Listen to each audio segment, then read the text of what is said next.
भूर्भुवः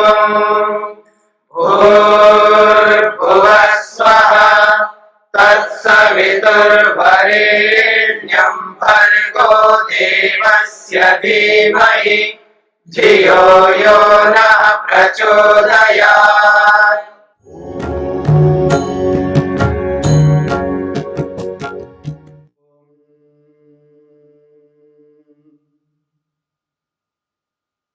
विभूति पाद के 44वें सूत्र को लेकर के हम विचार कर रहे हैं। प्रसंग है सिद्धियों का, और इस 44वें सूत्र में भूत जया, भूतों को जीतने की बात कही है। और भूतों को कैसे जीतता है योगी, इसकी चर्चा महर्षि पतंजलि ने सूत्र के रूप में 5 रूप बताए भूतों के। उन 5 रूपों को जब आत्मसात करता है योगी, तब इन 5 भूतों को जीत लेता है। और इसकी व्याख्या करते हुए 2 रूपों की चर्चा अभी तक हमने की है, और बीच में समूह की चर्चा आई है। उसी समूह को लेकर के हम विचार और आगे करते हैं। 2 समूह बताए गए हैं। एक समूह का नाम दिया है प्रत्यस्तमित भेदावयवानुगता, जिसके अवयव छुपे हुए हैं। उस शब्द को सुनते ही उसके अवयव अलग अलग हमें प्रतीत नहीं होते हैं। एक समूह वो है। और दूसरा समूह वो है जिसके शब्द का उच्चारण सामने वाले ने किया है, उसके उच्चारण करते ही हमारे मन में उस समूह के भेद, उस समूह के अवयवों का भेद हमें समझ में आते हैं। ये दूसरे प्रकार का समूह है। और जो पहले वाला समूह है, जिसके भेद, जिसके अवयव हमें अलग अलग समझ में नहीं आते हैं, छुपे हुए हैं, उसी समूह की चर्चा अब आगे कर रहे हैं। कि वो कहते हैं जो पहले वाला समूह है उसके भी 2 भेद कर रहे हैं। अब जब 2 भेद करेंगे तो नाम तो रखना पड़ेगा ना, तो इसलिए वो नाम रख रहे हैं। एक का नाम रखा है युत सिद्धावयव, युत सिद्धावयव। दूसरे का नाम रखा अयुत सिद्धावयव। अब युत सिद्धावयव जो नाम रखा है, इसका अर्थ है जिसके अवयव अलग स्पष्ट दिखते हैं, जिसके अवयवों को अलग किया जा सकता है।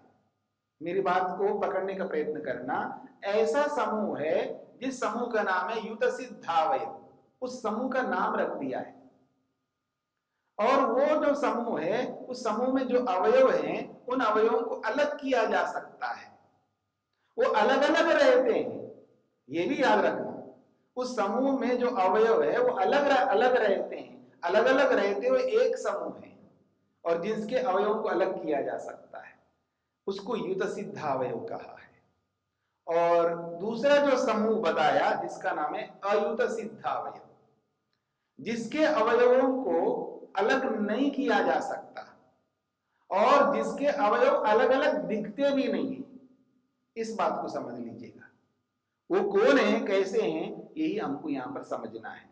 कहते हैं युत सिद्धावयव, पहला समूह बताया, यानी ये उपसमूह है, याद रखिएगा। ये उपसमूह है जिसका एक नाम दिया है युत सिद्धावयव, जिसके अवयव अलग किए जा सकते हैं। वो क्या है समूह? तो कह रहे हैं वनम संघ इति। वनम जो है एक समूह है, और शब्द वनम बोलते ही हमको मन में उसके अवयव अलग अलग दिखते नहीं है। जब उस वन को हम प्रत्यक्ष देखेंगे तो एक वन के रूप में तो दिख रहा है, लेकिन उसके अवयव अलग अलग वृक्षों के रूप में हमको प्रतीति होती है, और जिनको हम अलग अलग भी कर सकते हैं, जो अलग अलग भी रहते हैं। ऐसे संघ, संघ का मतलब कोई एक समूह, ब्राह्मणों का संघ ले लीजिएगा या किसी भी समुदाय का संघ ले लीजिएगा। तो जैसे ब्राह्मणों का संघ है, तो संघ ऐसा बोलते ही हमको क्या समझ में आता है कि वो एक तो है, लेकिन उसके अलग अलग अवयव हमको दिख रहे होते हैं एक होते हुए। समूह एक है, उसके अवयव अलग अलग। एक ब्राह्मण बैठा है, एक ब्राह्मण खड़ा है, एक ब्राह्मण बोल रहा है, एक ब्राह्मण ले रहा है, समूह एक ही है। उसके अवयव अलग अलग हमको प्रतीत हो रहे हैं पर समूह एक है। ऐसे समूह को, ऐसे अलग अलग अवयवों को जो समझ में आ रहा है, इसको युत सिद्धावयव कहा है। अब दूसरा बता रहे हैं अयुत सिद्धावयव। अयुत सिद्धावयव संघात। जो अयुत सिद्धावयव वाला जो समूह होता है वो संघात होता है। संघात का मतलब है एकत्रीकरण होता है, इकाई के रूप में होता है। संघात उसको कहते हैं जो इकाई के रूप में दिखता है, हमेशा इकाई के रूप में दिखेगा, उसके अवयव अलग अलग दिखते नहीं। ये संघात को समझ लीजिएगा, ये कोई नया शब्द नहीं आपके लिए। आपने बहुत बार इसी योग के दूसरे पाद में, पहले पाद में सुन रखा है संघात। संघात जो है, वैसे आप संघात को समझ लीजिएगा, बहुत सारे अवयवों को असेंबलिंग करके एक के रूप में एकीकरण करते हैं, तब उसको इकाई कहते हैं, उसको एक कहते हैं। ठीक है जी। तो ऐसे संघात को यहां पर अयुत सिद्धावयव कहा है, जिसके अवयव जो है अलग अलग दिखते नहीं है और जिसके अवयवों को अलग अलग किया भी नहीं जाता है, ऐसे समूह को अयुत सिद्धावयव कहा है। उदाहरण दिया है शरीरम। अब देखिए, शरीर एक ही तो है, उसके अलग अलग अवयव दिखते नहीं है, छुपे हुए हैं। उसके अवयवों को अलग अलग नहीं किया जा सकते। अलग अलग अगर कर भी लो आप तो फिर वो एक के रूप में नहीं दिखाएगा, नहीं होगा क्या। इसलिए ऐसे संघ को, ऐसे समुदाय को यहां पर अयुत सिद्धावयव कहा है। चाहे वो शरीर ले लो, चाहे वो वृक्ष ले लो, या परमाणु, या किसी सूक्ष्म परमाणु को ले लो, ये सब अयुत सिद्धावयव वाला समूह कहलाता है। फिर कह रहे हैं अयुत सिद्धावयव भेदानुगत समूहो द्रव्यमिति पतंजलि। पतंजलि यानी महर्षि पतंजलि, वेदव्यास लिख रहे हैं, याद रखिएगा, महर्षि वेदव्यास लिख रहे हैं पतंजलि। महर्षि पतंजलि क्या मानते हैं, किसको द्रव्य मानते हैं, द्रव्य किसको कहना चाहिए? तो कहते हैं अयुत सिद्धावयव भेदानुगत समूह। जो अयुत सिद्धावयव, जिसके अवयव जो है अलग नहीं किए जा सकते हैं, ऐसे भेदों से युक्त जो अवयव वाला समूह है, उसको द्रव्यम, द्रव्य के नाम से वो बोल रहे हैं। कौन? महर्षि पतंजलि। द्रव्य उसको मान रहे हैं जो अवयव अलग नहीं हो सकते, जो अवयवों को अलग नहीं किया जा सकता, जिसके अवयव अलग अलग दिखते नहीं है, इकाई के रूप में दिखता है वो समूह है, इसलिए उसी को द्रव्य माना है। इस बात को समझना है। एतत् स्वरूपमित्युक्तम, और इसको स्वरूप शब्द से कहा है। जो द्रव्य है, इस द्रव्य को स्वरूप शब्द से कहा है, जिस द्रव्य में सामान्य गुण है और विशेष गुण है। अतः किम एषाम सूक्ष्म रूपम, भूतों के 5 रूपों को अनुभव करना है योगी को। उन 5 रूपों में से 2 रूपों को सामने रख दिया है, अब तीसरे रूप को प्रस्तुत कर रहे हैं। वो कहते हैं अतः किम एषाम सूक्ष्म रूपम, इन भूतों का तीसरा जो रूप है वो सूक्ष्म रूप है, वो क्या है, ये प्रश्न किया जा रहा है। तो उत्तर दे रहे हैं तन्मात्रम भूत कारणम। तो कहते हैं सूक्ष्म रूप वो होता है जिसको तन्मात्र कहते हैं। देखिए, तन्मात्र शब्द संस्कृत में उसको नपुंसक लिंग में लिया जाता है, हिंदी में बोलते हैं तो तन्मात्राएं। शब्द जो है हिंदी में तो स्त्रीलिंग में है, लेकिन संस्कृत में देखते हैं तो नपुंसक लिंग में। तन्मात्रम, तन्मात्रे, तन्मात्राणि। पर हिंदी में जब आप बोलते हैं तो उसको तन्मात्रा स्त्रीलिंग में बोल देते हैं। तो इसलिए यहां पर तन्मात्रम नपुंसक लिंग में है, इसलिए लिंग में कोई विशेष बात नहीं है। लिंग को ध्यान में रख करके आप ऐसा ना सोचिएगा।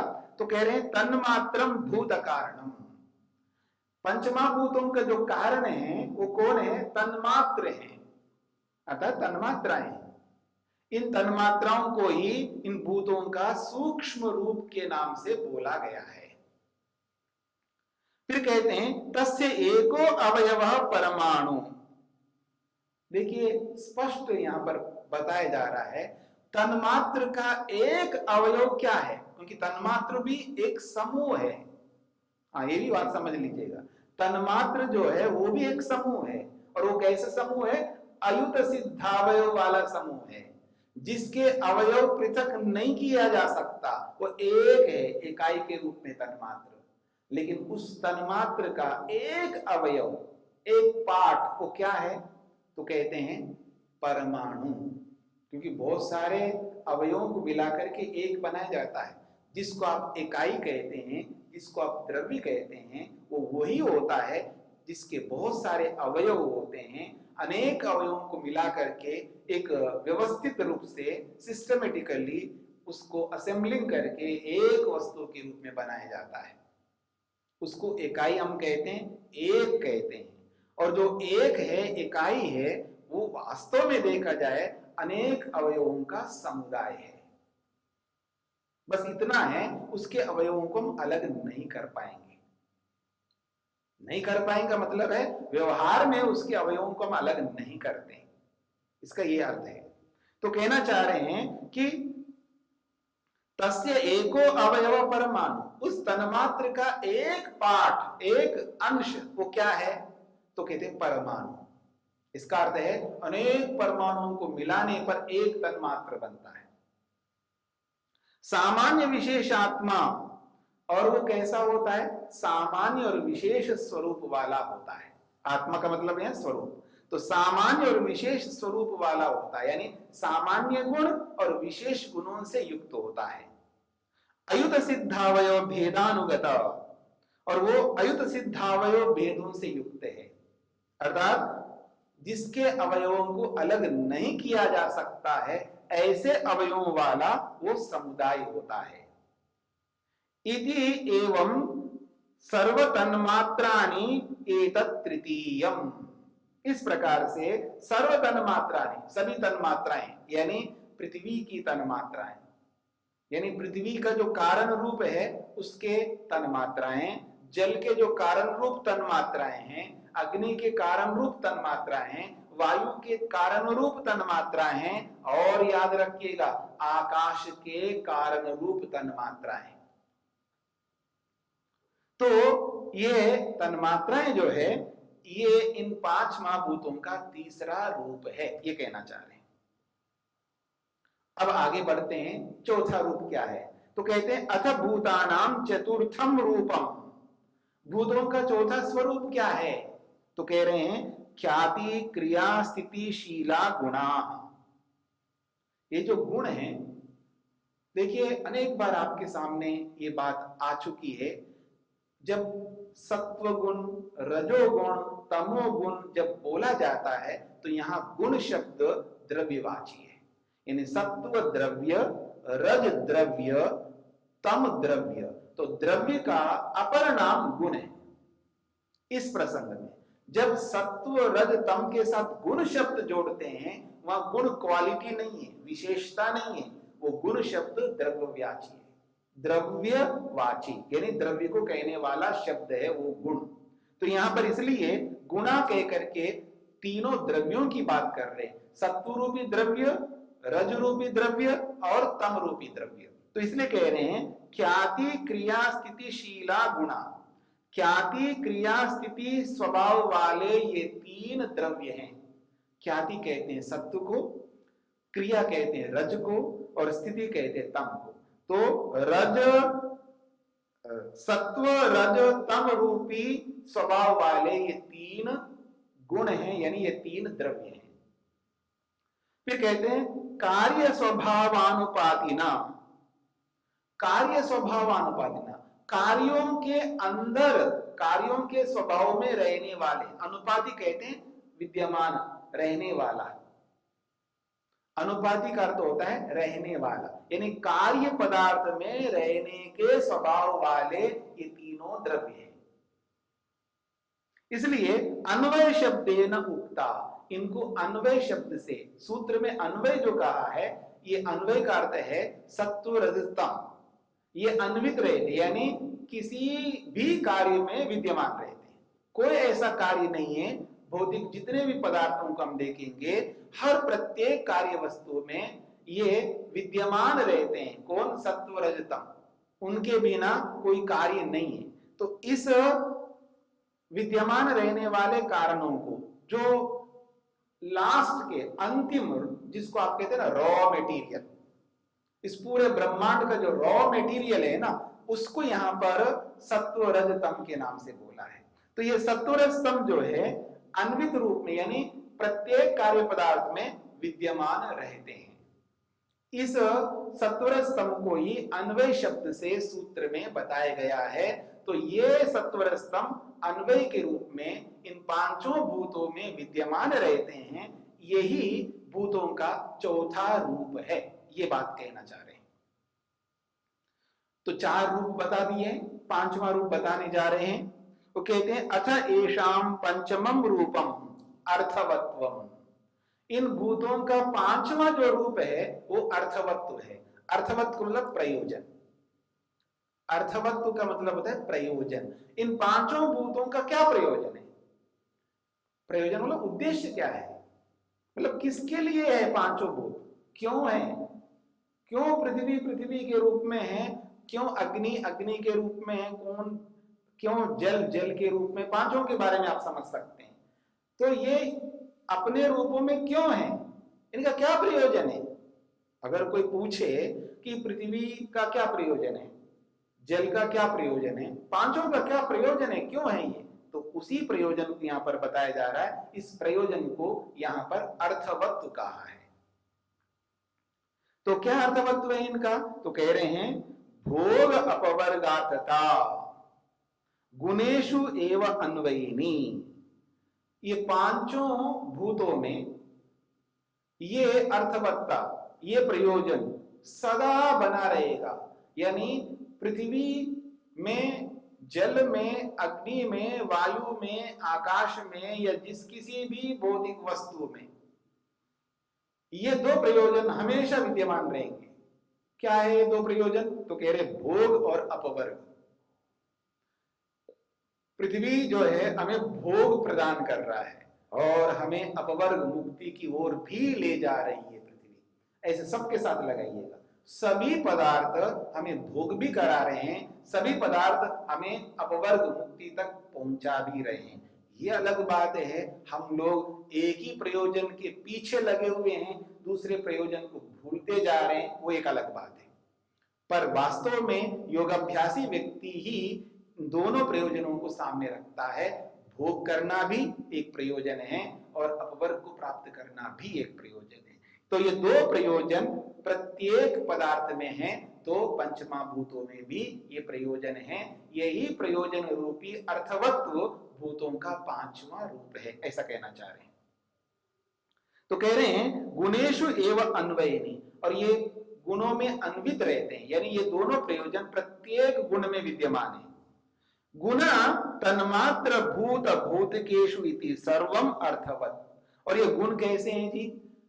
तन्मात्राओं के रूप में, पंचमहाभूतों के रूप में, और भौतिक जो भी दिखाई देने वाले पदार्थ हैं इनके रूप में ये सारे गुण हैं। यानी सत्व रज तम जो है वो किस रूप में है?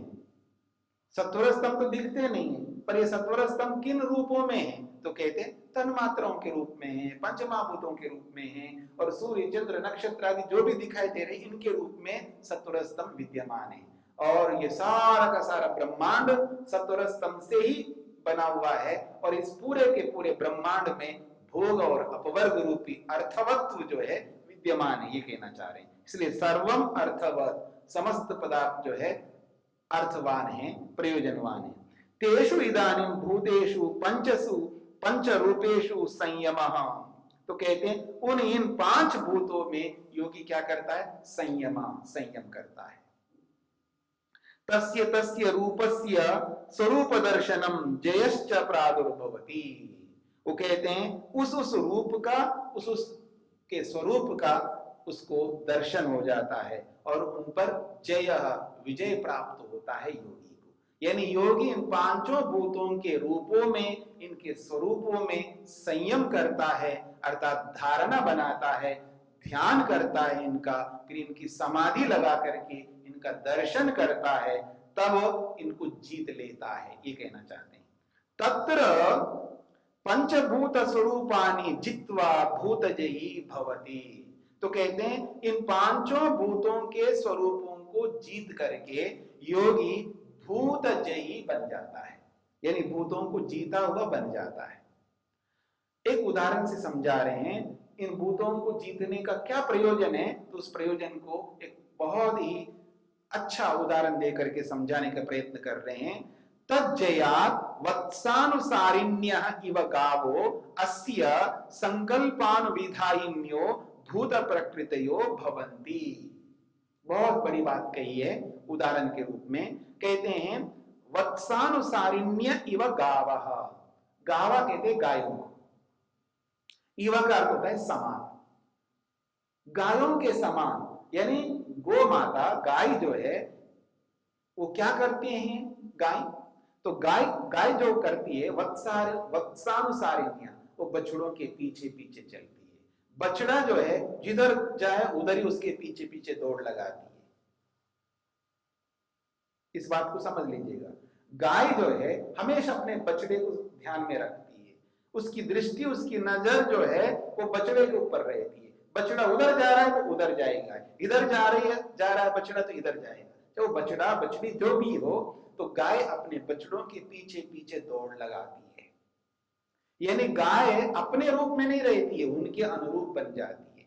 आप बछड़ा गाय को ले लीजिएगा, माता बच्चे को ले लीजिएगा, छोटा सा बच्चा है, 5 महीने का बच्चा है, हाँ, माँ जो है उस बच्चे के अनुरूप रहती है, उसी पर ध्यान रहता है उसका, माँ का। तो ठीक इसी प्रकार गाय भी बछड़ों के अनुरूप चलती हैं, ठीक इसी प्रकार से। इसलिए कहा गाव इवा, गायों के समान, अस्य, अस्य इस योगी का, अस्य योगिना, इस योगी के लिए संकल्पानुविधायिन्यः, उसके संकल्प के अनुरूप अनुसरण करती है ये पांचों प्रकृतियां, यानी पांचों भूत।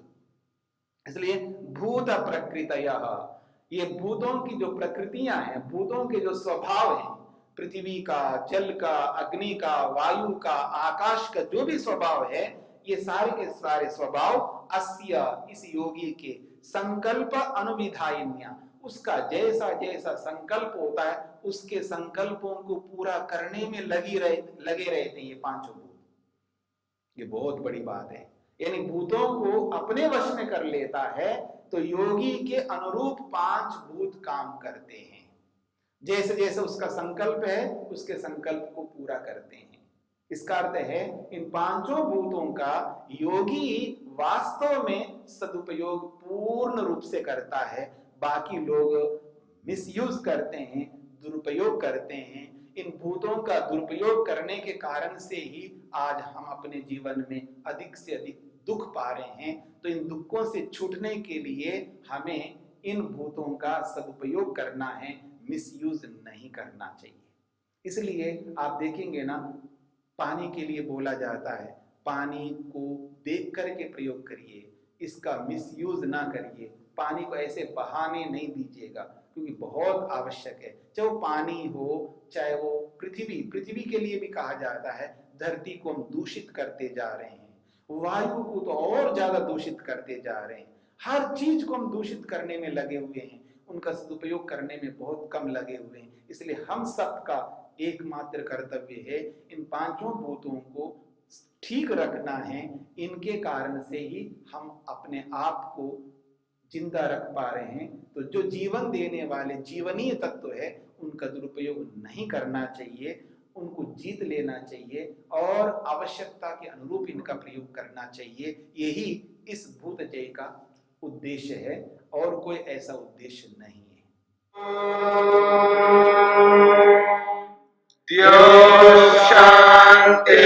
शांतिरंतरिक्षं शांति पृथिवी शांतिरापः शांतिरो औषधयः शान्तिः वनस्पतयः शान्तिर्विश्वे देवाः शान्तिर्ब्रह्म शान्ति सर्वं शान्ति शान्तिरेव शान्ति क्षमा शान्तिरेधि ॐ शान्ति शान्ति शान्ति